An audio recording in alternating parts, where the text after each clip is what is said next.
Thanks. So, well, thanks for coming.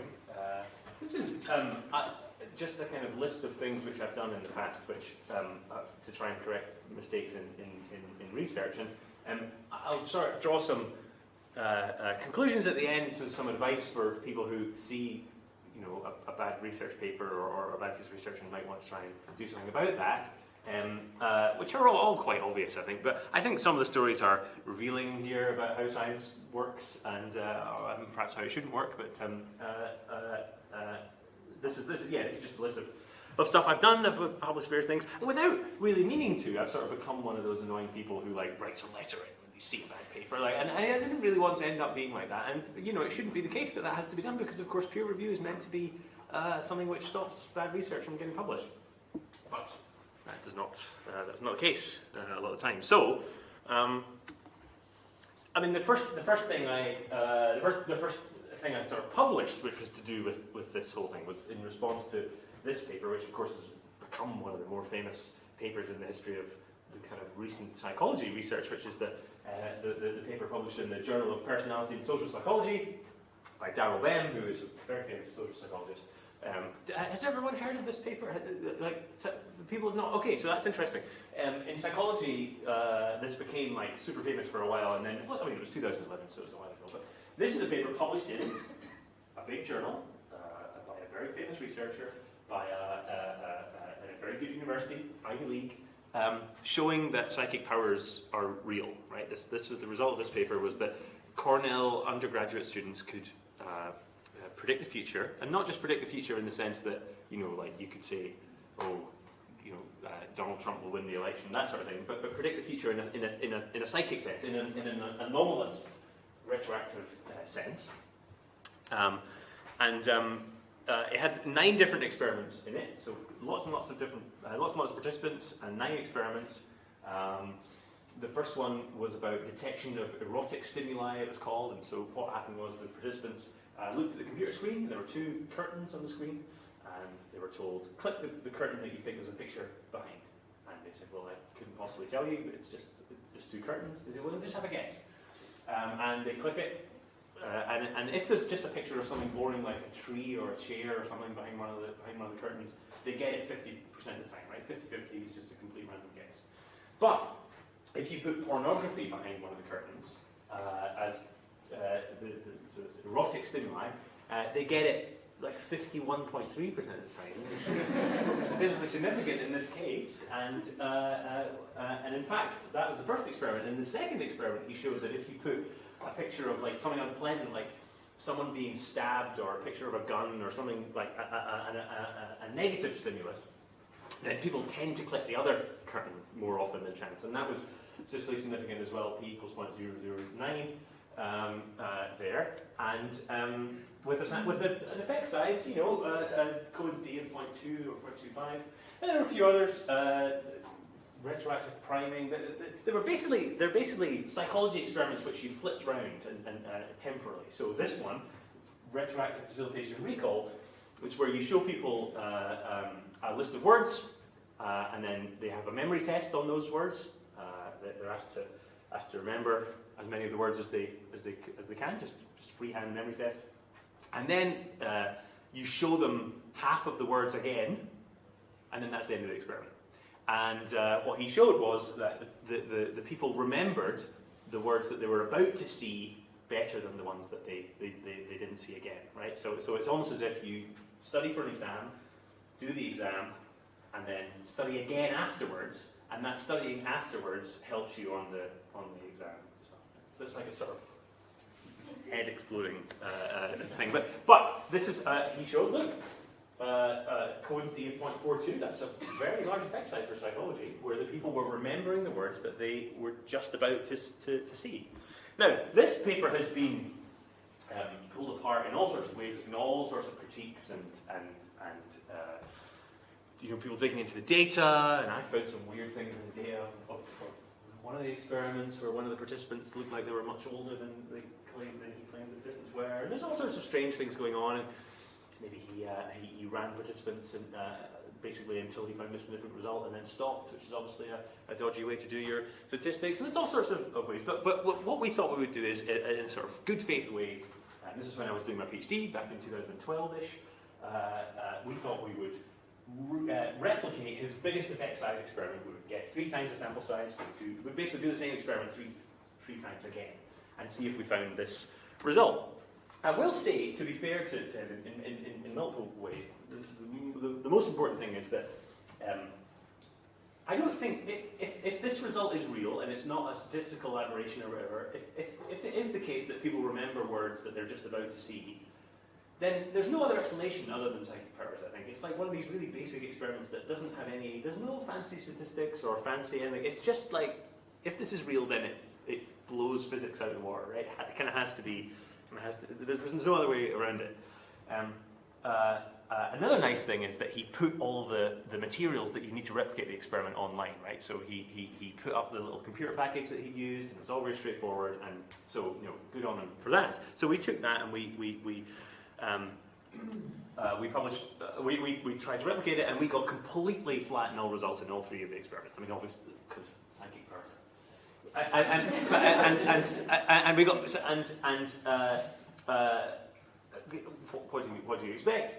But then we sent our replication study to the same journal, the Journal of Personality and Social Psychology, again, just to say, well, you know, you broke it, you buy it or whatever,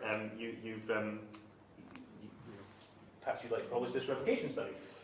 And this is the email I got from the editor. The basic issue is this: the journal does not publish replication studies, whether successful or unsuccessful. Instead, we seek to publish papers that make a substantive novel theoretical contribution. So, the substantive novel theoretical contribution that they were making with that paper was that undergraduates have psychic powers and can predict porn in the future.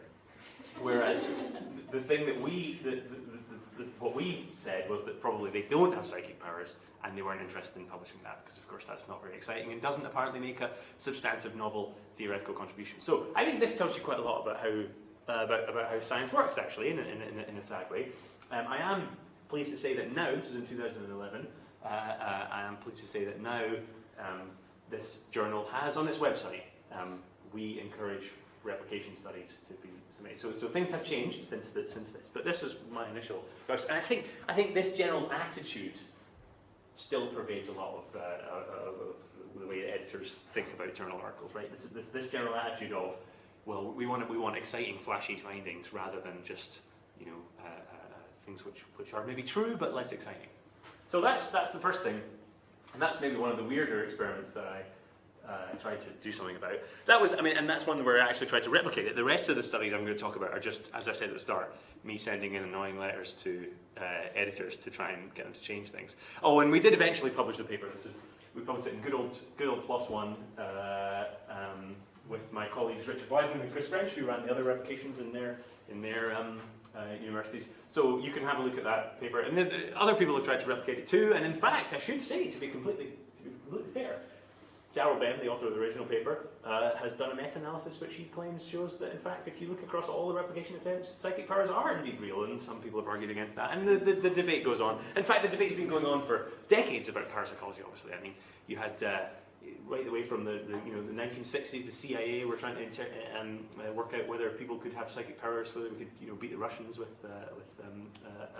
psychic abilities, where we could like look into safes using psychic powers and all that. I mean, it's been a thing that's been taken seriously for a long time, and it's essentially still unresolved. But I can tell you, if you want to waste many hours of your life, you dig into parapsychology, because there's just enough stuff that looks like real proper science in there to make you kind of think that it's worth reading. Yeah. So that's what we published out of that.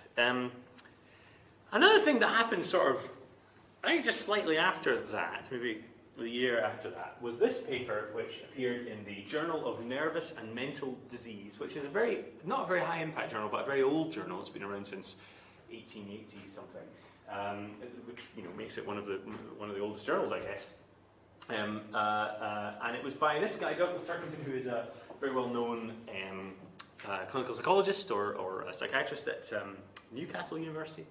And it was about high-yield cognitive behavioral techniques for psychosis, delivered by case managers. So the idea is that it's not delivered by trained psychiatrists, or clinical psychologists or therapists, but by case managers who are working for the NHS. So this was the idea, and it was a sort of a little trial of that. And I can't remember exactly how I saw this. I think we just saw it on Twitter, and we started seeing some really bizarre things in the results. So this is one of the tables. Now, the first thing you notice, so this is the Cohen's d effect size on these scales, which were, after the cognitive behavioural therapy. These were the effect sizes. Has anyone ever seen confidence intervals like that on a Cohen's d of 0.2? That's quite a confidence interval. And weirdly, they reported in the paper that all their outcomes were statistically significant, but I don't think that is statistically significant. These are really very, very large. This one as well. And then here's one here, which the estimate is also the lower bound of the confidence interval, which is not. Yeah, it's impossible. You can't have that. And also, I think two of them are the same as well. Yeah, these are so like. In terms of like errors compacted into one very small table, that's quite a lot. But what took the biscuit about this paper was the graph reporting the outcomes, which this is how it appears in the paper. So this is apparently a histogram with standard error bars showing results, and there's no. I mean, it doesn't. It doesn't. Right. So obviously there's a problem there, and this is published by reputable researchers in a decent, or at least a mainstream journal. And we thought it would be interesting to write a letter in response. So we sent a letter in saying the thing that you always have to say at the start of every complaint letter, which is "we read with interest." That's the way of that's like the passive aggressive way of starting a complaint letter. And then what happened was the guy just got back. The Douglas Turkington, who's the clinical psychologist, got back and said, "I can confirm that the findings have been accurately reported." Well, I don't think but the editor saw fit that this would be the response. I wasn't even the lead author of the letter. For some reason, it's a response to Ritchie et al.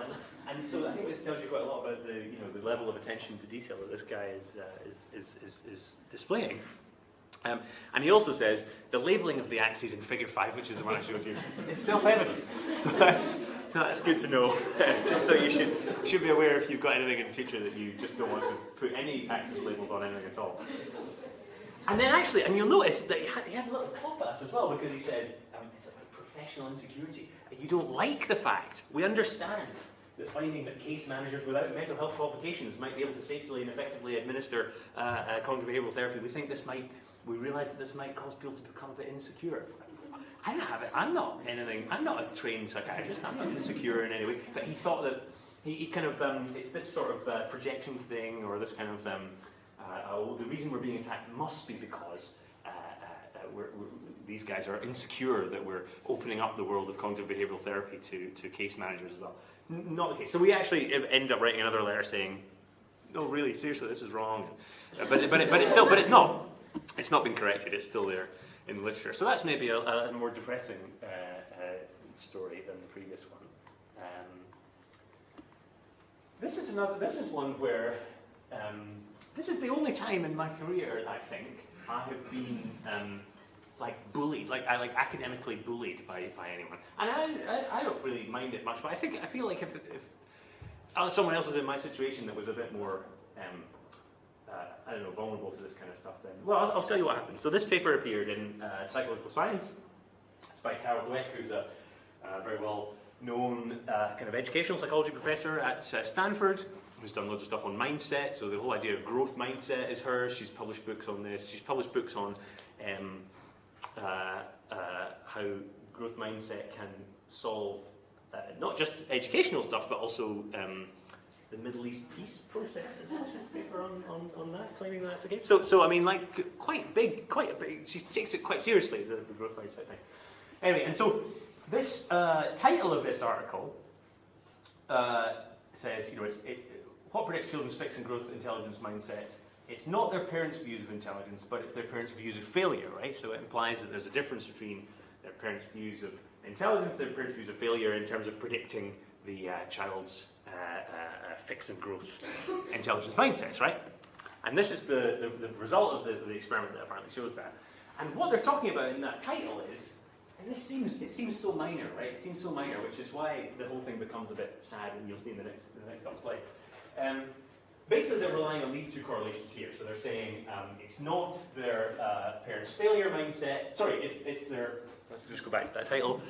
It's their parents' failure mindset. It's not their parents' intelligence mindset that predicts their children's mindset, right? That's what that title says. And that is based on the fact that this 0.24 correlation is significant, but this 0.17 correlation is not significant, and thus they have that in the title. And of course, you may realize that this is a classic mistake that people make, right? They see a result in one condition is significant, and a result in another condition is not significant, and they interpret that as meaning that the difference between those two conditions is itself significant, right? But of course, if you think about it, in the most extreme case, one of those results might be p equals 0.049, so just under, and one of those results might be p equals 0.051, so just above the significance criterion. But effectively, they're the same effect size, right? And so you can't necessarily interpret that these are different. And that's what this classic Gelman and Stern paper is about. The difference between significant and not significant is not itself statistically significant. Maybe they could have come up with a slightly catchier title for that, but I suppose it's descriptive of what it is. And then there's this other paper which specifically looks at this problem in neuroscience research, where they do this. Basically, they fail to test the interaction, because what you want to do in these cases is test the interaction, which actually gives you a test of whether the thing in one condition is significantly larger, the effect in one condition is significantly larger than the effect in the other, right? So that's actually what you want to do in this case. And so what I did was said on Twitter, isn't it a bit misleading that the title of this paper says this? And I went and checked, and it's not significant, the difference between that 0.24 and that 0.17. I said, isn't this a bit strange that they have titled the article something which is actually not shown, not supported by any of the data in the paper? And nothing happened for a while, and then I started to receive quite angry emails from an academic who was not actually on the paper, but was a colleague of theirs who'd worked with them on a few other things. And I won't name that academic. Oh, how did... I won't name that academic, but he did send me very angry emails, which I think were disproportionate to what I had said on Twitter. He said things like, made lots of arguments like, number one, didn't you know that the lead author of that paper is a PhD student, so you shouldn't criticise the statistical mistake in the paper? To which my response was, the second author is one of the most highly regarded professors in America, and I'm pretty sure you can criticise people's work. And I'm sure PhD students, I'm afraid, just have to get used to the fact that their work might be corrected. He then sent a response saying that he actually at that point he said, I have spoken to dozens of people, didn't name any of them, but he said, I've spoken to dozens of people who think that you are wrong on this. And that was one of his arguments against me. And then he said, proceeded to go on to say that he had written a dialogue where he had written the questions that people might ask me about my criticism of this paper. And then he had written responses that I might have written. So here's one of them. I can show you the emails. I've got all the emails. I should have just got it. So he started off by saying, why is it that you have criticised an article on very poor statistical grounds? And my response, which I was supposed to have written, and this was he said, I'm trying to be sympathetic to your side, so this is what I think you would have said. And my response was, I'm doing the best I can. And that was his response from me. And he had written a whole thing. It was like really weird and bizarre. And I thought, am I being like bullied or something here? So anyway, I just continually responded saying, no, here's the Gelman paper, here's the other paper. It's clearly a basic statistical mistake. I'm not saying anyone's should lose their job or something. I'm just saying that the paper has an incorrect claim in its title, and maybe someone should correct that. And then they did. So they corrected it. It feels like one of those Alan Partridge stories where he goes, needless to say, I had the last laugh. And needless to say, in this case, the paper was corrected, and the previous title and certain sentences in the article may have implied that the relationship between parents' failure mindsets and their children's intelligence sets is stronger than the relationship between parents' own intelligence and mindsets. The analyses did not test this comparison, although they claimed that they had. And the findings of the research do not rest on it. Well, I don't want to tell people what the findings of their research are, but that's fine. They corrected it. Now the title of the article is, oh, I thought I'd copied that in, but the title of the article no longer makes that claim. So, just a basic thing, but you get a lot of resistance for asking people to correct very, very basic errors, because I think people aren't used to the whole idea that of just putting their hands up and saying, yeah, okay, I made a mistake, yeah, I screwed up, maybe I'll just change that. It's totally fine to admit that, but people are very resistant to that. Here's another one with exactly the same problem. This is one where there's an article in Scientific American about it. This paper came out, and this is the lead author of the paper, wrote an article in Scientific American. There was an article in Forbes about it. There was an article in the British Psychological Society's Research Digest. Critical thinking skills are more important than IQ for making good decisions in life. So automatically you can see again that there's like a correlation here and then another correlation, and they're saying that one correlation is bigger than the other, right? So it's exactly the same sort of thing as the previous paper. And so let's look at the study. Well, here it is. It's in the highly prestigious journal Thinking, Skills and Creativity, which I've never heard of, but I'm sure it's fine. And so they found a correlation. They had this life outcomes scale where there was like real world outcomes, like people's success in life and at school and various other things. And then they correlated that with IQ, and they correlated it with critical thinking. That's another test of sort of rationality stuff. And so there was a moderate correlation with critical thinking, and there was a sort of similar thing for IQ. And at this point, obviously, to make the claim that was in those previous articles, you would need to see whether that was significantly stronger than that, right? I think that would be the standard way of doing it. But what they did was they just put them both in a regression model, and they found that they both significantly predict, but that the critical thinking coefficient is larger than the IQ coefficient, and thus critical thinking is more important than that. Now, there's a few problems here. First of all, there's no minus sign on this, so this is obviously incorrect.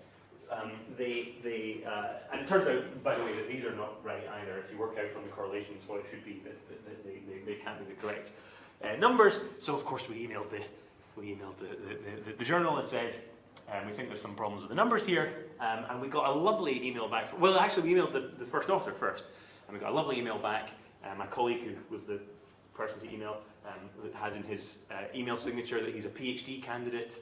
And the author responded saying, "Hi, congratulations on being a PhD candidate. I'm so pleased for you," as if they'd known each other for years or something. Like, it was really weird, email we got back. Sent us their SPSS output that they'd used to calculate these findings. It showed that these numbers are not correct. I don't know why they're in the table, but so their own output showed that the numbers are not correct. And then we didn't hear anything back when we said, perhaps you'd like to correct this. We then emailed the journal editor, who didn't get back for months and months and months. I think it's now been 2 years, and we haven't heard anything. They actually eventually said that they would correct the minus sign on this, but not this, and not the inference about whether one is significantly larger than the other.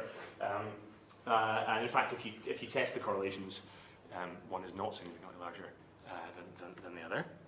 My friend Nick wrote a blog about this. We were the ones that did this. And he had both of us are in favour of critical thinking, but we wish that people involved in publishing research about it were as well. He's got a little snarky thing in there, so this is it's another depressing thing where there's a very basic mistake. It's obviously a mistake, but the wheels move so slowly in trying to correct it. Even after quite a lot of persistent emails. I mean, not to the point of it didn't rule our lives or anything, but we do email a few times. We had a calendar thing for every 6 months. We would look back and go, "Has that been fixed yet?" And it hasn't. So it's slightly annoying. Here's another one, and it's not in an unheard of journal this time. This one is in Nature. This is Evidence for a Limited Human Lifespan, and again, this was everywhere. Massive media coverage and so on of this paper, which had various different analyses in it. To be fair, so there was lots of different things. But this was the main one, and what they had done is they looked at these are data points from the oldest living people from any given year. So these are, so the oldest living person in 1970 was 111, and so on. So they've got databases of the oldest living person in the world from each year, who died that year. They looked at that thing and they said, look, doesn't it look like there's a break in that line?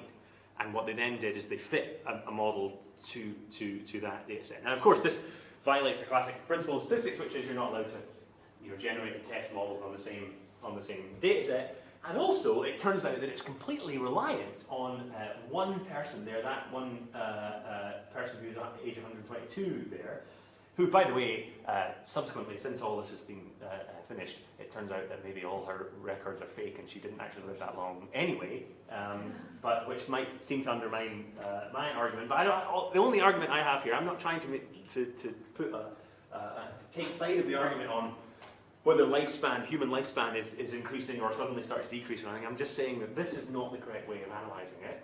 And in fact, it turns out that lots of people didn't like that paper, and Nature published a whole range of letters, angry letters about the paper in the next edition, Brief Communications Arising.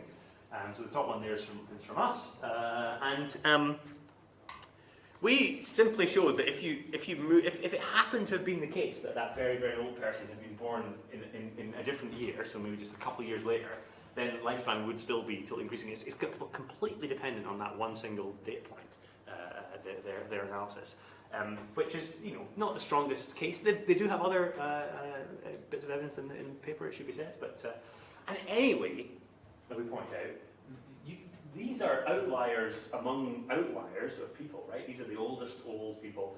You shouldn't be analysing it using standard statistics. You should be using something like extreme values theories. There's a whole world of statistics that is for what Nassim Nicholas Taleb would call extremistan, which is the very end of the distribution. It's a very useful term. Unfortunately, he is a very bad man, but it's a useful. Turns out to be a useful term. So that, you can see from the numbers, it's not super convincing. That's the original in the top there. We published this, and the guy was very angry in response to the author of the article. He said, some people claimed it's the worst piece of research I've ever read in Nature magazine, which is extreme. But then the author got back and said, the critics are simply upset at being confronted with their own mortality. I accept absolutely nothing. There's statistical nitpicking by people who haven't read the paper properly, and it's worse than science fiction to critique this stuff. So again, not a good response, but the paper has, the Nature did indeed publish those articles. Here's the final one. This is a really weird one. I can't remember quite how I got into criticising this one, but this is one that, again, it was in the news and stuff. So in this paper, they got pregnant mothers and they shined lasers into their womb, which either had the shape of a human face or an upside down human face, and they found that the fetus was more likely to look at if it looked like this, which is like a human face, obviously, compared to this, which is not like a human face.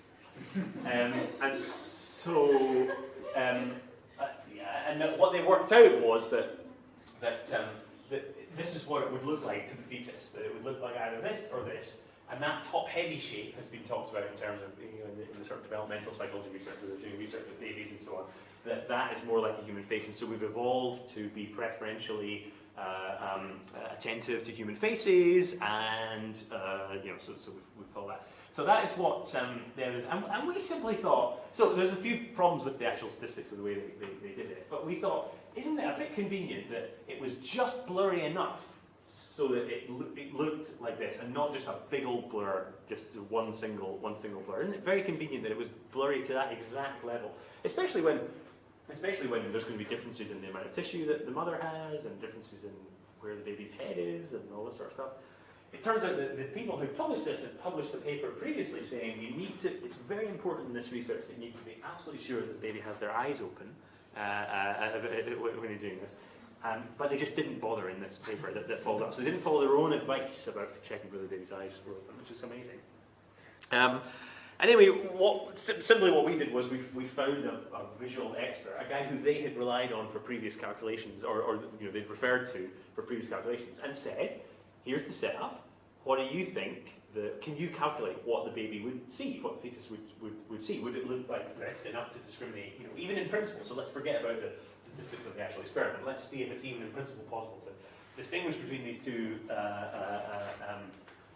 blurry figures. And he worked out, so we sent this letter in, so Stephen Jacks is the guy's name. We sent this letter in, and this is what he's calculated it would look like. So the top heavy one would look like this, and the bottom heavy one would look like this. Now, I ask you if you think it's plausible that a fetus would recognize this as a face, but this not as a face, and would preferentially attend to this because it's just because it's top heavy. And by the way, if you look at the literature on whether babies even, so once they're born, attend to top heavy objects more than not, it's not actually that clear. I wouldn't be super confident in that. I wouldn't bet a huge amount of money on it. But that was what he came up with in his analysis. And of course they responded and said, no, look, it's still top heavy. The baby's definitely still going to be able to realise that. So yeah, that was another one where it was a correspondence letter published. So there's a few others that I have had over the years, but those are the kind of the most interesting ones, I guess. And the first thing to say is, if you're going to try and correct something in scientific literature, I mean, we all know that publishing stuff in science is a long task. Like, it takes years and years. You publish you send a paper in, and it'll often be over a year until you see it in print, if you're lucky. So it's even worse when you're trying to correct stuff, because you get the opposition, people don't want to do it, and then you have to go back and forth with the editor, and you have to make the case very clearly, and so on. And so it goes on and on and on and on, and then you get a corrigendum where you publish a letter, and then that's sort of it. So if you see something that you want to correct, don't be thinking that it's going to be easy to do anything about it. Our initial experience showed that you can get replication studies published, if not in the actual journal that the original was published in, but you can get it published. So if you're trying to replicate someone's work and you fail to replicate it and the original journal won't take it, my advice is, just try and publish it somewhere else. It can happen.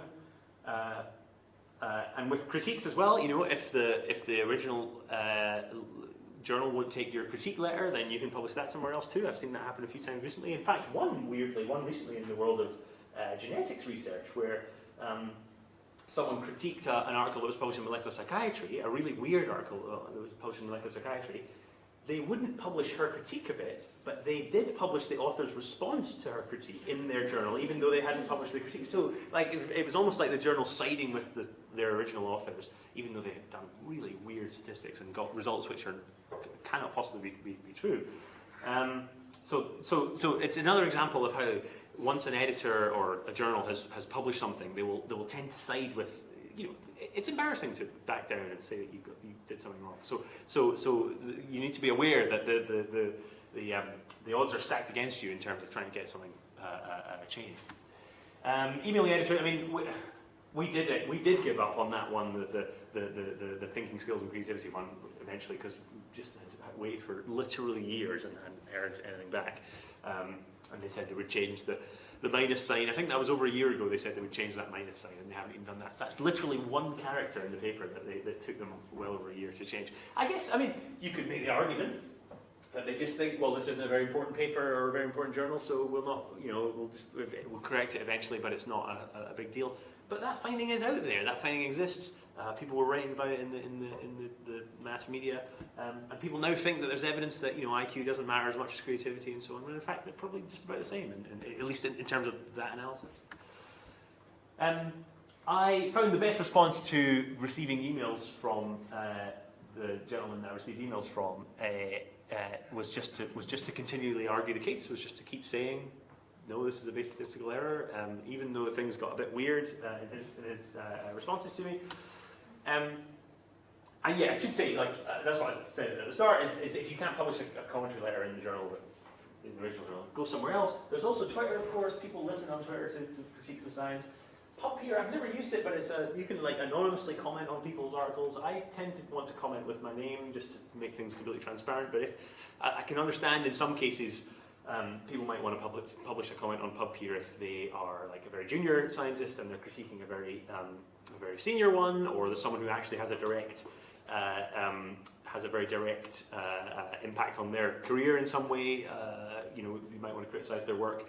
PubPeer is often where a lot of fraud scandals start. People say, wait a minute, that image of that Western blot or whatever it is looks to be duplicated. Isn't that strange? And other people come in and go, yeah, right enough. And then it kind of carries on from there. So PubPeer, the anonymous comments on there can often be a bit snide and a bit unpleasant. And I wouldn't want to receive those comments particularly, but they can often be very useful in cases of fraud and error and so on.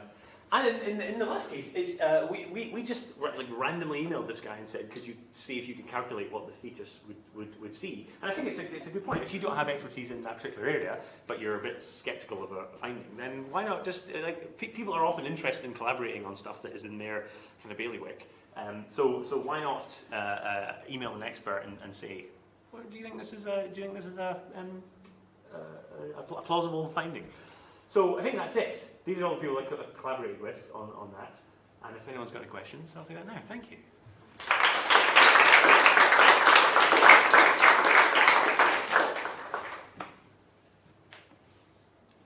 I mean, there's probably not enough detail about any one thing to ask questions about, but you can feel free to email if you want any of these letters I've published over the years.